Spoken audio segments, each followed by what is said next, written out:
Oh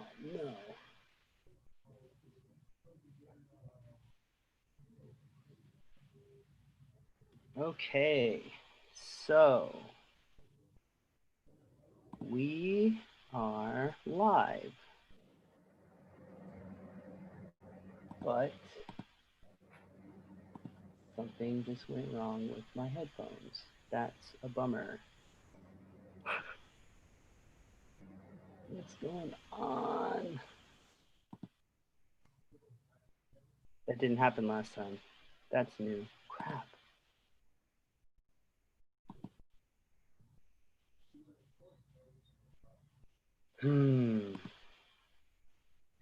Amateur hour. Sorry, everybody who's tuning in live now to watch me fail at this. Oh, there we go. It connected again. Oh my god. Wild mic. Okay. Can everybody hear me now? Awesome. Yes, indeed. Are you ready to go, William? Always. Sweet.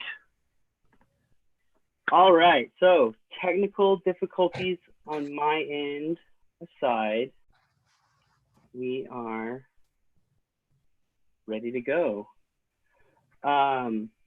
So, welcome everybody to the first Myco Hangout put on by the Central Texas Mycological Society. Our first guest is William Padilla-Brown. He is a cultivator, a scientist, an author, a musician, a permaculture politician, a super rad dad, and just an all-around great human being. Thank you for joining us tonight.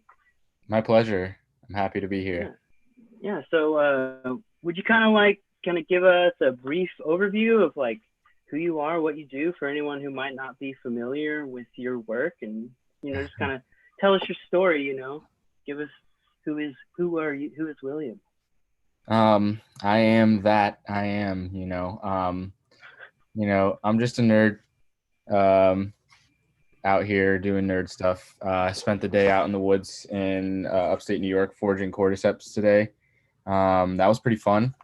Non-traditional citizen scientist, amateur scientist, amateur mycologist, phycologist. I have no formal background in any of the things that I do. I just do things because I'm interested in them. I've been growing mushrooms since I was 18. I'm 26 now, so it's about 8 years. Started growing mushrooms, started practicing permaculture when I was 18. I've ran various permaculture gardens, small urban farms situations, managed micro livestock. For the past 4 or 5 years, I've been traveling around the country teaching people about cordyceps mushrooms. So that's like my claim to fame, so to speak. But I wrote a book on cultivating cordyceps mushrooms and I released it back in 2017 or 2016, I believe, if I'm not mistaken. I've been kind of riding that wave for a while. A really interesting mushroom, a lot of medicinal benefits. You'll learn more about it as I talk to you all this evening. I like to chill and make music and do what I believe is right. I have a little boy, 6 years old, and he was born into this weird world. And, I think he deserves more than what the world's offering right now. So I feel like it's my responsibility to create that better world that I hope my child can exist in when he's older. So that's really what sparks me and drives me, what motivates me to continue doing this kind of work. That's me. There's like a lot of podcast interviews if anybody wants to know who I am a little bit further. I honestly don't like talking about myself. I'd rather talk about my work. Right. Okay. Yeah. So. Well, a little bit more of the biography. How did you get into cordyceps and just kind of mushrooms in general? Or am I allowed to say whatever I want? Yeah, your opinions are your opinions, and they don't reflect the organization or whatever. Freedom of speech and all that. Yeah. Free speech. Go for it. Well, yeah. I dropped out of high school when I was 16 because I felt like the education system was failing me. I traveled around a lot when I was younger, so the curriculums never matched up. When I dropped out of school, I experimented a lot with psychoactive substances, which led me to understand natural patterns that I didn't realize. I grew up in cities and I never saw nature. It was just background noise to my reality. So once I became exposed to natural patterns, I felt like it was really important to be connected to the source of everything. But starting out mostly with what I was consuming, I wanted to know what I was made of, so I wanted to know where my food was coming from. So at that point in time, I really got into cultivating food, mostly plants, vegetables, fruits. And I became really interested in mushrooms because I started seeing them all the time. I started going on hikes and stuff when I was 18, and I started growing food when I was like 18, 19. And there was just mushrooms everywhere. So I became really interested in it. And whenever I took my permaculture design course, every single permaculture garden that we went to go see, there was mushrooms, but nobody knew anything about it where I was living. And I had a lot of questions that nobody can answer for me.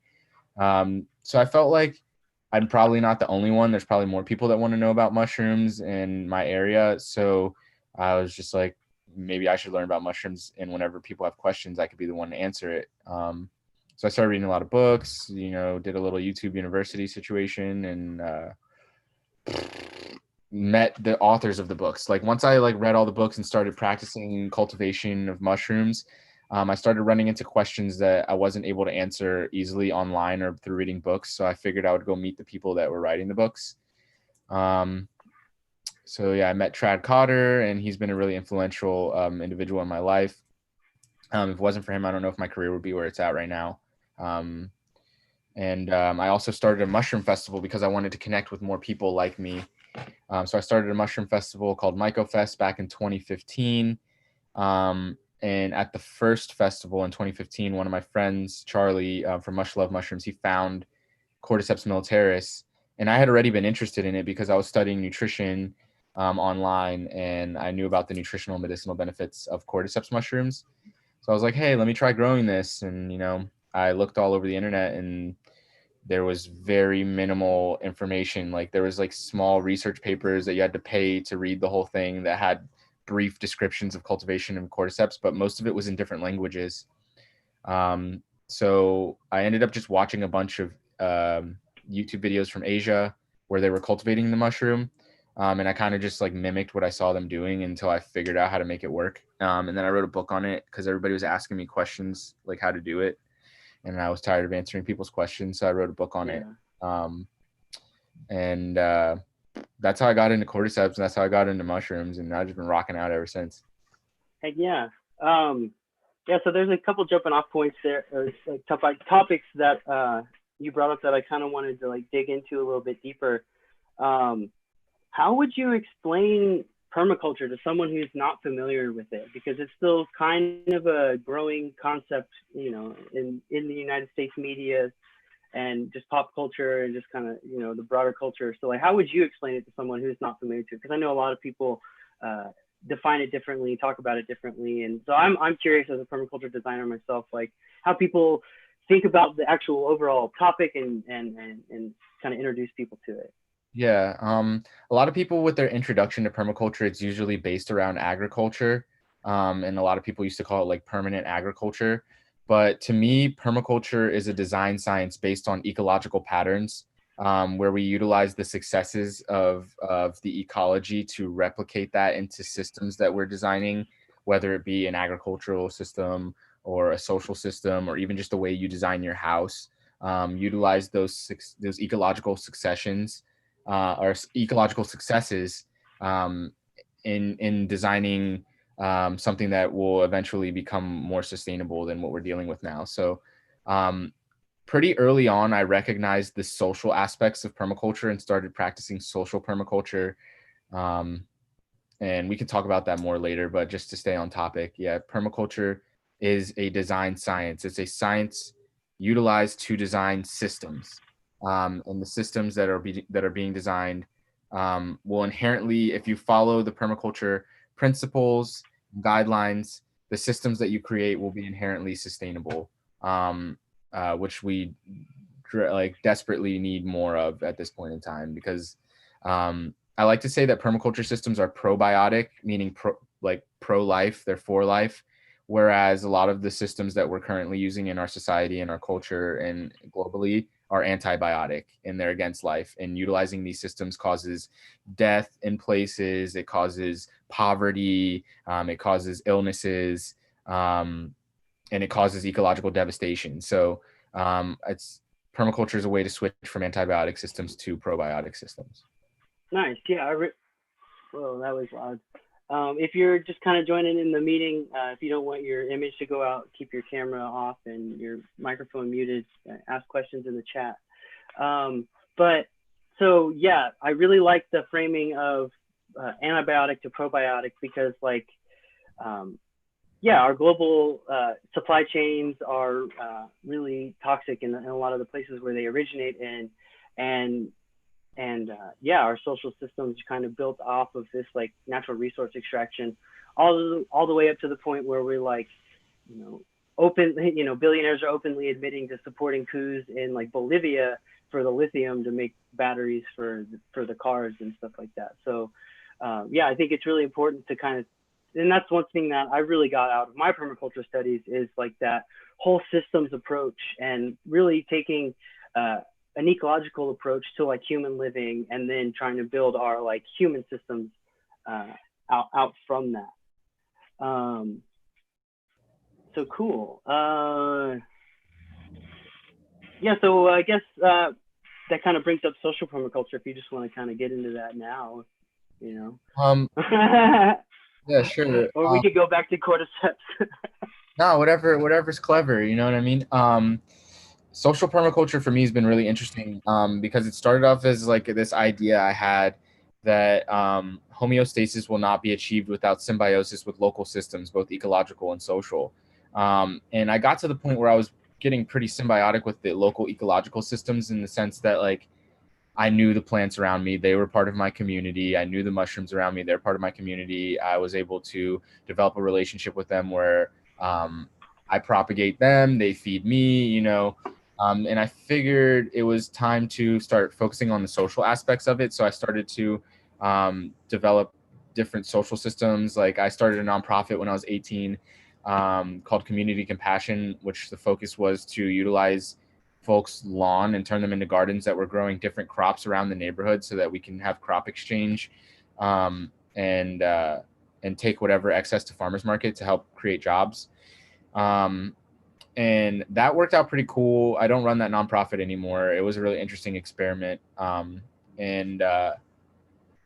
then I realized that like so many people of our age were complaining about all of the things that they saw was wrong with the world and wrong with the government. And I was like, well, if I think that something's wrong with the way that my local government is operating, maybe I should participate in it and see if I can make a change locally. Like, why shouldn't I be able to? So I started participating in local government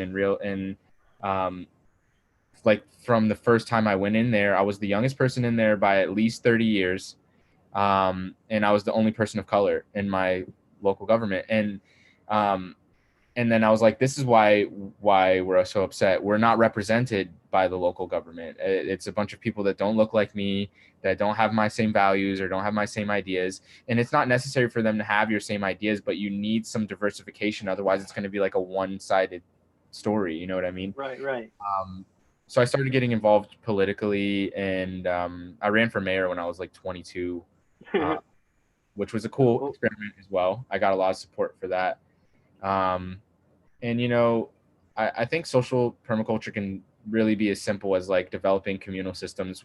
Like you don't have to live on like a commune. You can do this in any neighborhood or in any city where you start trading and bartering, you start using decentralized economic systems, making it easier for each other and making it easier for individuals to gain wealth by supporting each other in ways that makes it so individuals don't have to spend as much currency on things like food or whatever it is that they're entertainment, whatever it is that you're doing, Right.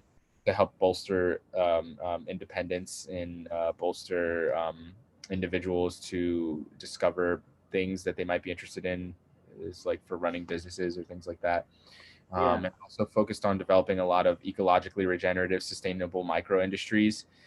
So if anybody followed me back in the day, when I was posting a lot of stuff on YouTube, I was doing a lot of different things. Like I was insect farming. I was working with micro livestock. I was cultivating algae. I was growing all sorts of different mushrooms. I was growing plants. I was developing and building 3D printers. I was working with Raspberry Pi and Arduino to do coding and creating small pieces of technology. And like the reason I was doing so many different things, one, I wanted to prove to people that you could do it. Like a lot of times people will see something online, like they'll see a 3D printer and they'll be like, oh, that's crazy. Like I'd never be able to do that.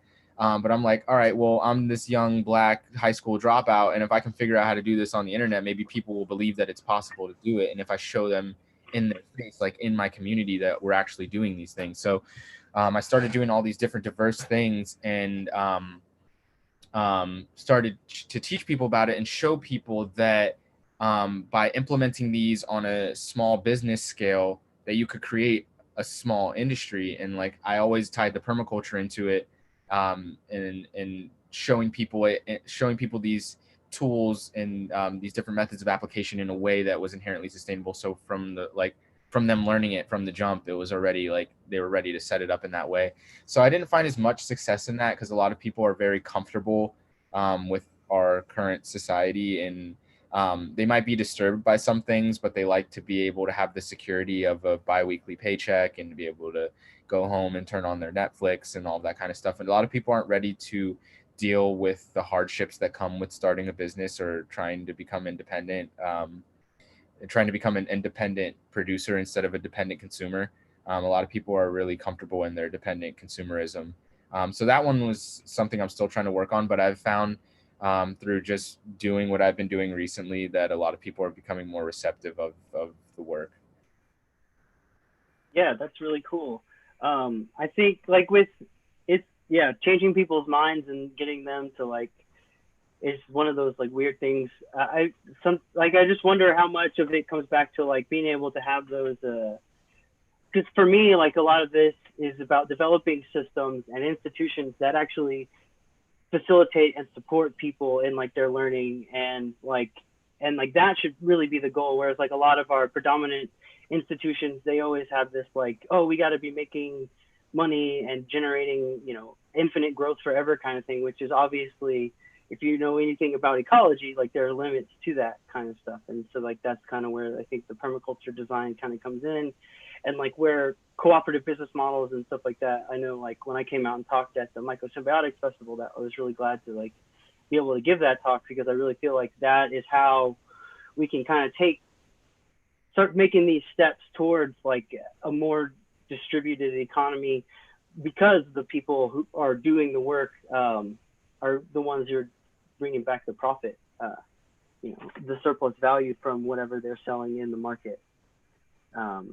So I see the cordyceps jars behind you. You kind of want to show us and talk a little bit about cordyceps cultivation and commercial strains, and how you kind of got to this point where you're at now, as far as like, just kind of maybe even general talk about the growth of the cordyceps in the United States and how it's really changed due to your work, because I think that's something that's really cool to highlight. Word. Well, this is really cool. I'm at a friend's house that I just met today and like immediately bonded really quickly. His name's Jaron. He runs Adirondack Mycology, and these are cordyceps he grew. And this is a strain from my friend Ryan Paul Gates, who runs Terrestrial Fungi. But I think it's really cool that I can travel around the country and then like end up in little spots like this where there's cordyceps growing, because when I started doing this back in 2015, there was nobody growing cordyceps anywhere. Like in any English speaking countries, there was nobody growing cordyceps. And if they were, they weren't documenting or putting any information out about it. So from something that started in my bedroom, in my spare room, my lab in my spare room in 2015, to now being able to go to almost any state and find somebody that's doing this is like mind blowing, But yeah, these cordyceps are a strain bred by Ryan Gates. Ryan Gates, Jeff Manganaro, and myself are some of the only people in the U.S. that are breeding cordyceps mushrooms. Which is a tedious process. It's really fun though. But we're breeding out commercial genetics for different farmers around the country to be able to cultivate like this at a small scale and produce a significant yield. These cordyceps are growing from a grain-based substrate. I believe he's using millet, and that's what's at the base here. Cordyceps militaris, I think, is most receptive to this because they have the most diversity in their host species.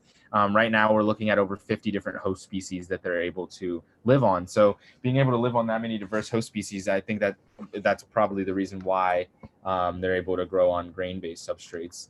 And here we have a wild specimen I found today, and it's growing on an insect. This is on a moth pupa, and we usually find these buried in the ground. So yeah, I take those. I'm going to take those back to the laboratory, get some spores off of them, and then also clone them. And I'll take those, see what genetics they're expressing, see what their morphology looks like in cultivation, pick which ones I'm really happy with, and then breed those with other ones that I've been happy with by individual spores. So you need to be able to do a little bit of microscopy. And then for quick success, I also sequence their mating type genes, so I can tell if they're a boy or a girl, basically. So yeah, I mean, I kind of lost track of what the question was. Just kind of like a general like overview of cordyceps cultivation or whatever. But I have a question from the chat that says, or is asking, are they found growing in the wild on non-insect substrates? And then I think kind of broadly, what are cordyceps militaris the one that you're growing back there? Are those the only ones in the United States, or no? Do we have a broad diversity here? Yeah, we have a diversity of cordyceps mushrooms, but besides like Talipocladium, which aren't technically cordyceps, which I have here, these are growing on deer truffle, a false truffle, Elaphomyces genus. So you can see the stroma here, and then the little truffle here. So, I mean, there are some cordyceps type mushrooms that grow on other fungus, but for the most part, any true cordyceps will only be on insects in the wild.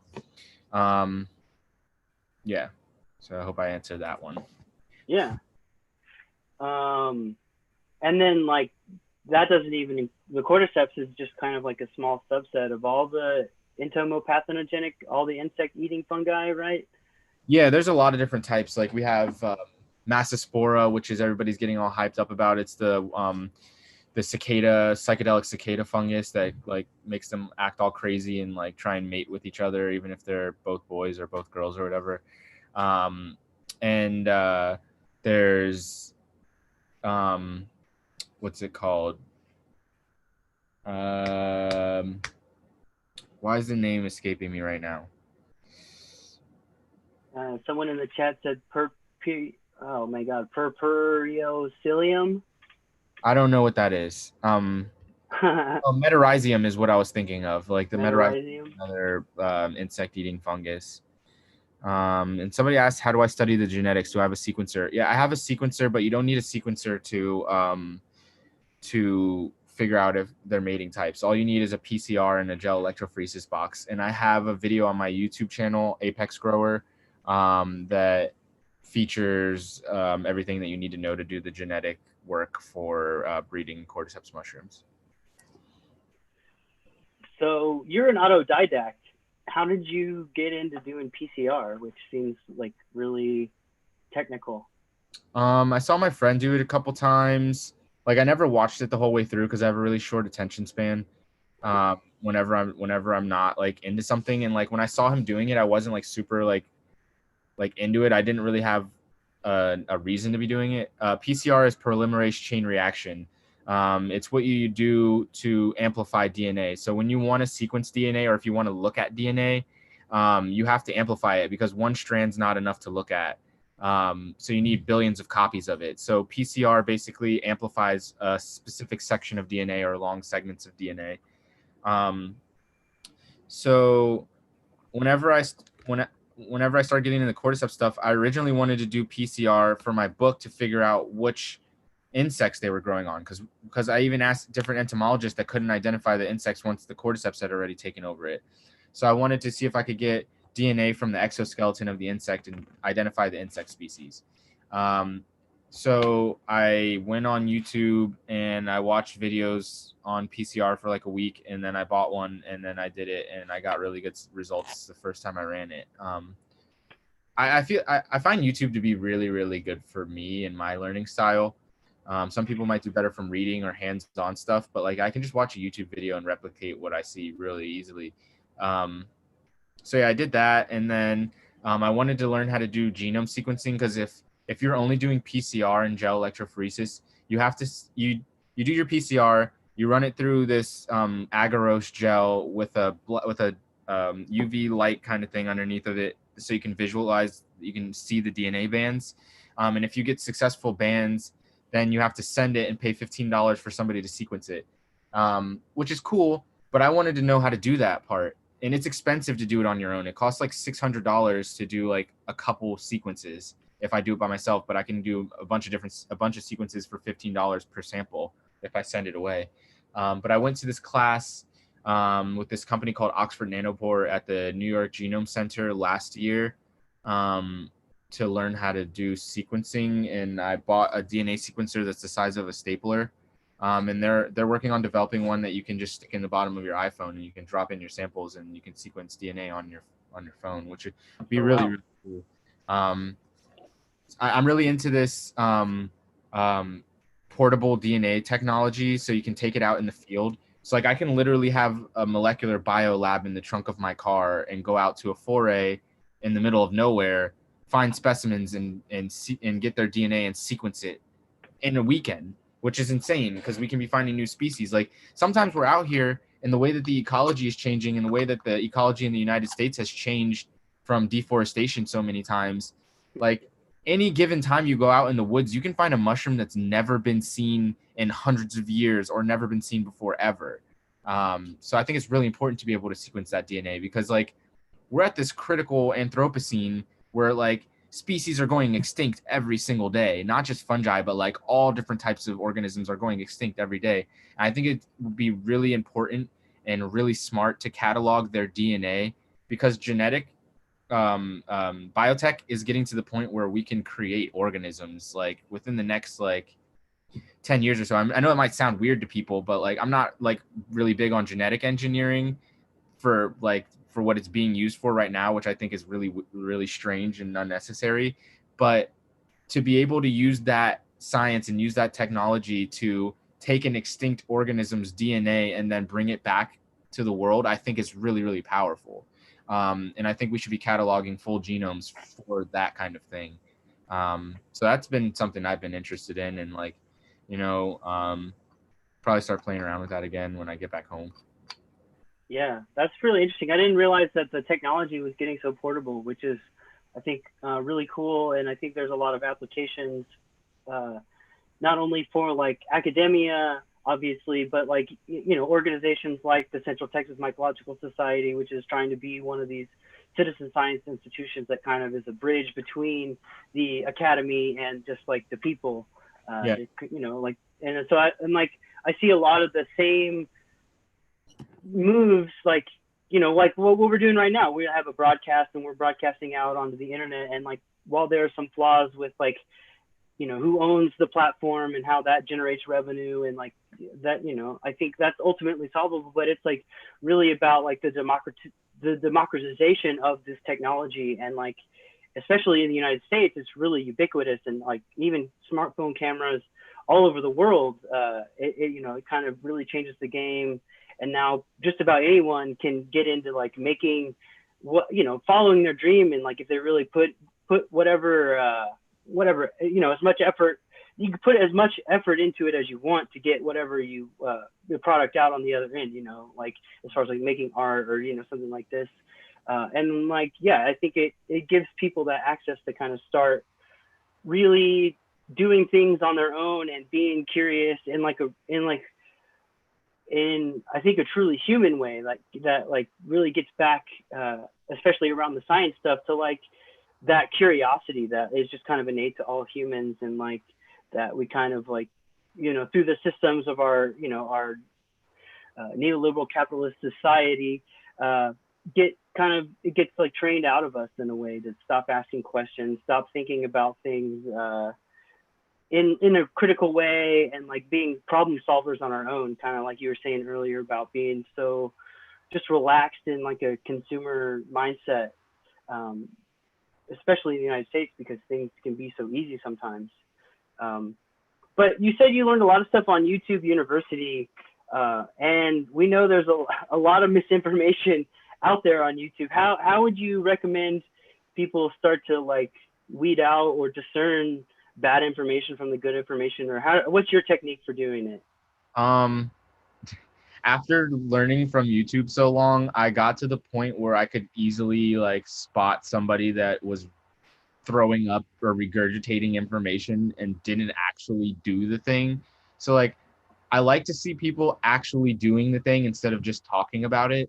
And then at that point, it's like, I don't know. I mean, if I'm watching them actually do the thing and then they get the successful results at the end of it, I'm like, all right, cool, that's legitimate. But there's like hundreds, thousands of videos of people just like, so this is how you do this and da da da da da, and they just like read somebody's book and are replicating it or just regurgitating it without actually applying it. So like when I do my YouTube videos, it's almost there's like probably no videos on there at all of me just talking. Like a lot of the videos are me hands-on showing you what I'm doing, because I need to, you need to see that you're actually legitimate. I don't want to hear somebody just talk about it, like be about it. You know what I mean? So right.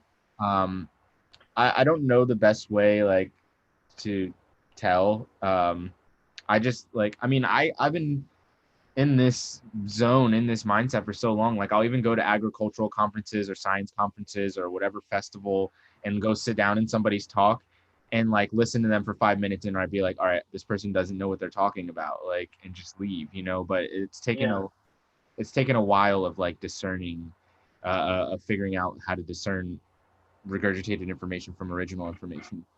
So I'd have to really meditate on that and think on that to give you a solid answer for how to figure that out. Fair enough. I mean, I think there was a lot of good stuff in there, but I think for me, what I got out of your answer just now was like, there's this back and forth between like reading about it and actually putting it into practice, in political lingo, it's like theory and praxis, so, I find a lot of value in that, and especially like with something like cultivating, if someone is telling you how to do it, it'd be really cool if they showed you as they told you, because like, it kind of shows that they know what they're doing. So you post a lot on your Instagram, and one of the things that, and everyone should definitely follow William at Myco Symbiote on Instagram. It's a good account to follow. Lots of interesting stuff. And one of those things that you post about a lot is your algae, your phytoplankton that you're growing. Mm-hmm. Could you talk a little bit about that too? Because that's really interesting to me. And I also think very important understanding its ecological niche. Could you do me a favor and either make me a host or enable attendee screen sharing? Yes. If it's too much of a task, don't worry about it.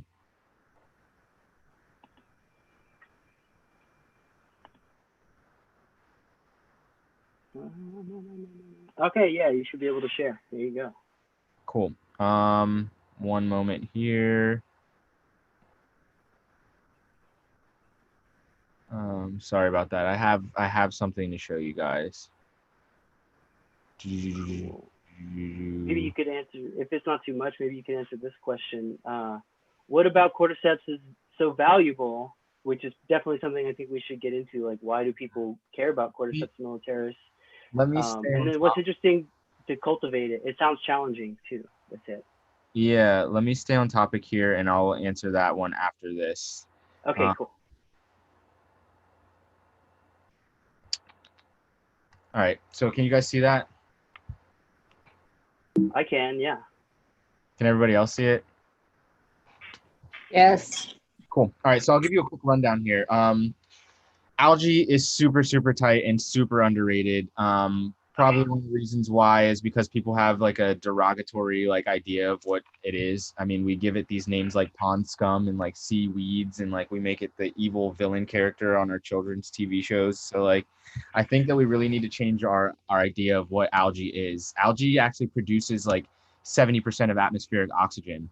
Um, so like I could talk about algae literally forever. There's so much really cool information. Like look at this algae art. These are like diatoms. They're a type of algae that has a silica shell around its cell.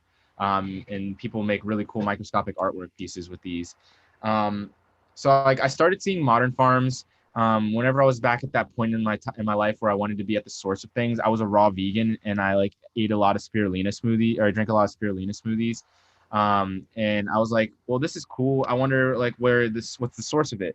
And the source of it are these very, very large farms right now, which there's nothing wrong with them. They're really cool and like um, have a lot of ecological benefit. And I mean, algae cultivation uses less water than any other form of agriculture for more yield. Algae multiplies every day, so it doubles in size and weight every single day. So you harvest 1 pound one day, you're gonna harvest another pound the next day, and like you harvest 1 pound, 100 pounds one day, you take half of that out, then it'll double back and make 100 pounds the next day. So it grows really fast. It doesn't need fertile land to grow. It can grow in brackish water or like water that's not potable. It can clean water, and it produces a ridiculous amount of oxygen. So like, why aren't we doing more of this? It can live everywhere. It can live in space. It can replicate in space. Super high in nutritional content. Spirulina, the algae that I grow, is up sometimes over 60% protein, bioavailable protein, dry weight. So that's super nutritious. In Africa, they were growing there's a non-government organization called Antenna, and they teach women how to grow spirulina, and then they teach them how to run businesses and turn it into products.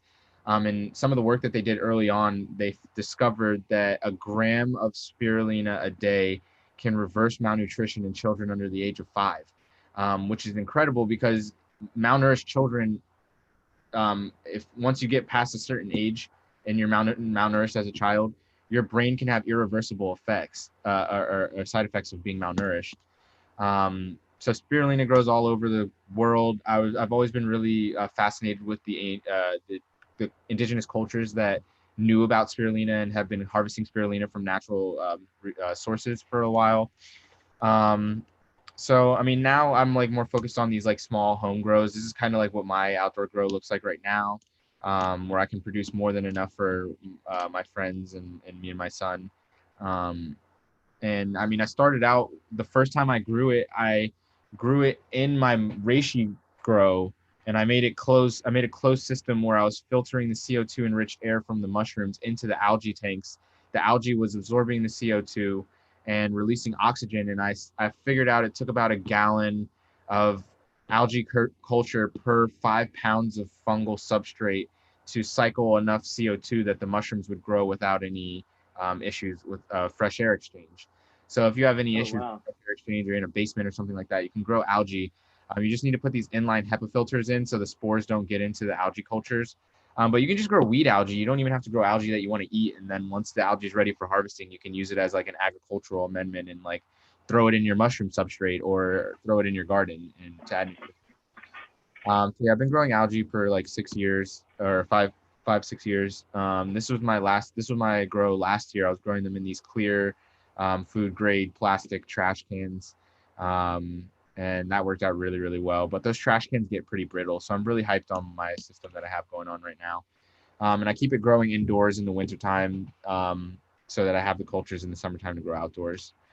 So yeah, I could talk about algae forever, but that's a whole different topic. I hope you guys like those little slides there. Yeah. Yeah. Yeah, I did. That was cool. Thanks for sharing the slides. Yeah, because I think like you were saying at the beginning when we started talking about the algae, like it's such a it's not talked about as much because like it's microscopic but it obviously makes the diatoms are beautiful, but then like it's so important for maintaining a habitable biosphere, and like and as the oceans rise and pH changes due to or not as they rise, but as the oceans heat up, and the pH changes due to that, as well as like fertilizers and pesticides from runoff go into the oceans. That makes it harder for those organisms to keep keep photosynthesizing. So Is there a book on algae cultivation? Somebody asked. I published an ebook a couple years ago. It's a really basic guide. There's another ebook that my friend Ditsa made, and I think it's called Growing Organic Spirulina. That's a really cool one. And there's another one called Algae Microfarms by Robert Henriksen, which is really good. And then there's this really good book that I've been reading called Bloom. I don't remember the author of that one, but it's not so much about cultivation as it is like what algae is, like what people are doing with it and stuff like that. But yeah, before I answer the cordyceps stuff, I just wanted to double check. Does this live stream run till 9 p or so? It's an hour, right? that's what I had it for, but that's what I kind of booked a meeting for. But we can go over as long as everyone's feeling it, and if you gotta go, I totally understand that too. Yeah, I'm kind of on like a time crunch. I still have like some stuff I need to do today, but I definitely want to share the cordyceps stuff with you guys, and I can stick around and answer questions. But are you guys ready to dive into some cordyceps stuff? Yes. Yeah. Yes. All right, cool. All right, let me get into this. Let's get it popping. All right, so that's me. A lot of people watch this thing or play this video game called The Last of Us, and they're like, "Oh, cordyceps, that's the thing that takes over the humans' brains and turns them into zombies." And I'm like, "Yep, that's what I'm here for. I want everybody to end up like this with cordyceps growing out of their head." But yeah, so what I do now, I used to cultivate a lot of cordyceps, and we'll talk a little bit about that. But what I do now is I breed them mostly. So an overview of that is finding parent cultures, like what I did today, going out into the forest and finding wild cordyceps specimens, isolate spores from the parent cultures, determine the mating types of the isolated spores, basically if they're a boy or a girl. I combine two opposing mating types of cordyceps spores. I test new strains, note traits of the offspring, and then go back and combine isolated spores with desirable traits. Why do I put all this work into this? Because cordyceps are dope. They produce all sorts of really interesting compounds. What most people use them for is the energy effects. They produce compounds that are so similar to adenosine triphosphate, which is our cellular energy source, that it can go into our cells and provide us energy on a cellular level. But that compound also can inhibit RNA replication. But when you're taking it at a recommended dose, which is about a gram a day, you don't usually want to go more than a gram a day on cordyceps. The way that it won't inhibit your RNA production, but it will inhibit the RNA reproduction of fast-growing cells like cancer cells and viral cells. So it's really, really good for that. And like a lot of research has been coming out, and I think it's one of the coolest things right now, is that there's multiple compounds in cordyceps mushrooms that can inhibit HIV-1 reverse transcriptase, which is like, I mean, you get HIV, you get AIDS, you're stuck with that for the rest of your life, and like it's a hard thing to deal with. But like knowing that there's a mushroom that's producing compounds that can inhibit the transcription of this virus is really, really powerful information. So there's a lot of reasons why cordyceps are valuable, but most people just look at it for the energy effects, and then a lot of people like the aphrodisiac effects of it. So I just wanted to lay that down before I go into this any further, because I do a lot of work with them, and a lot of people are like, why do you do all this work with them?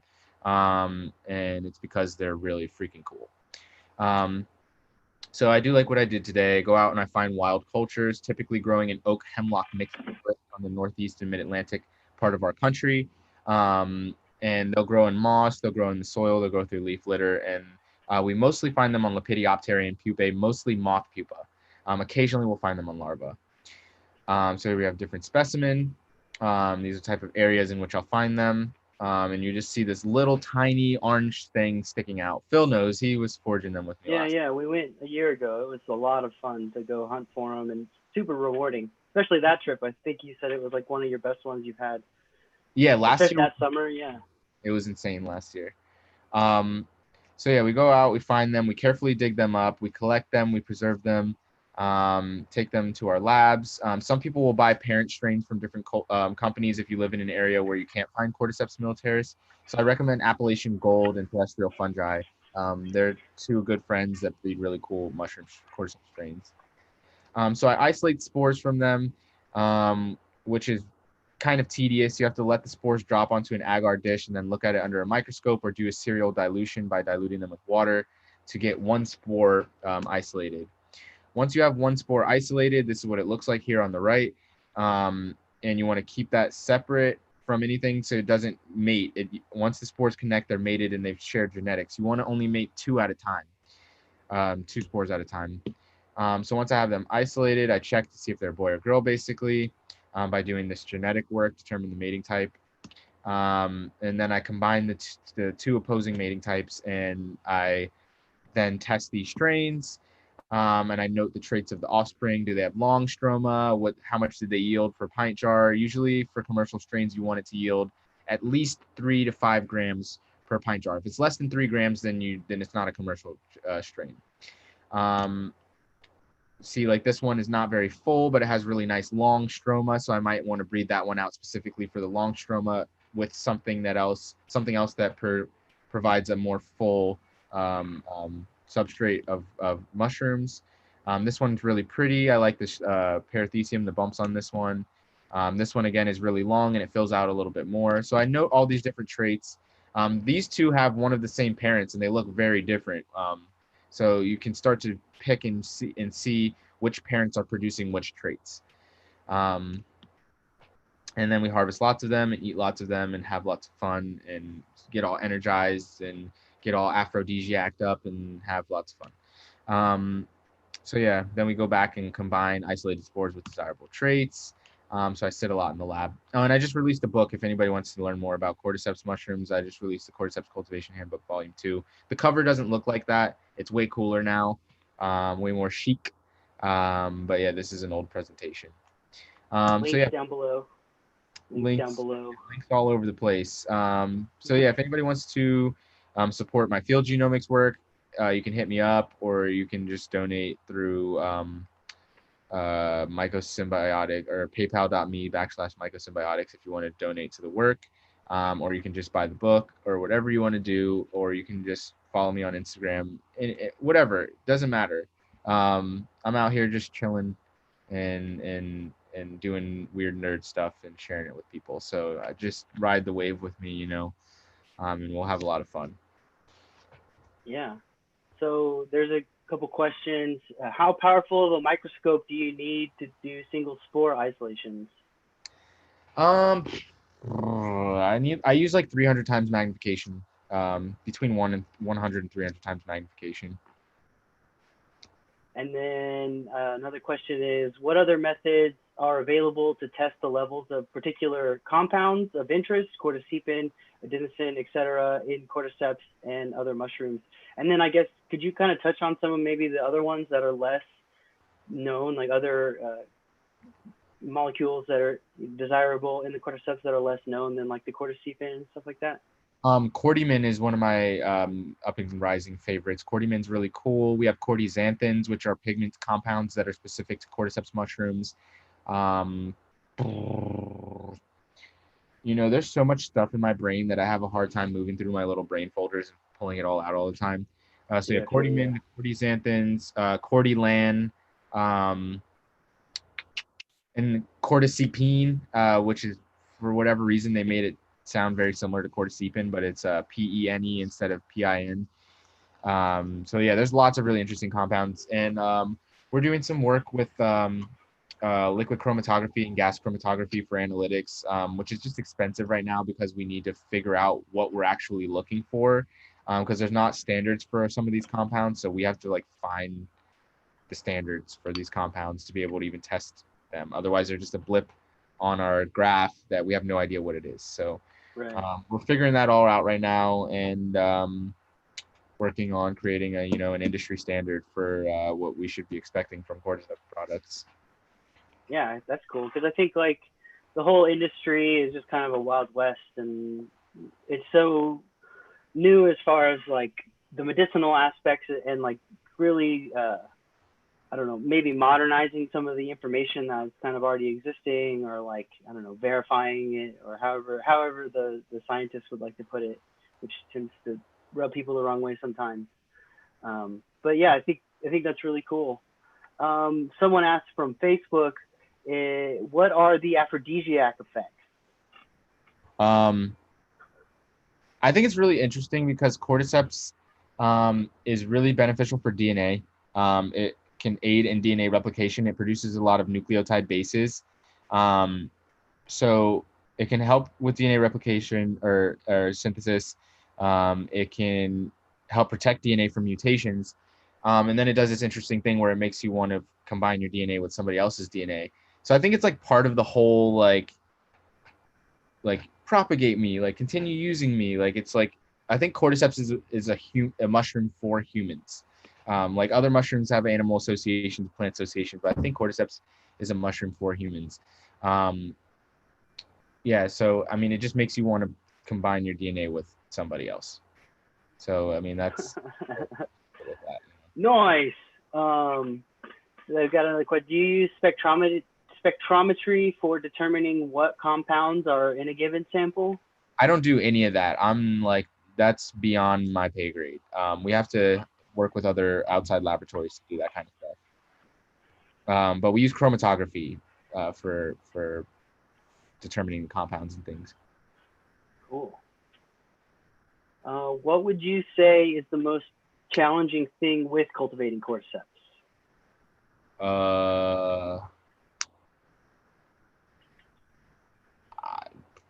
Keeping it cold, I guess. I don't know. It's not really a hard thing to do. They just need to be at 65 degrees all the time.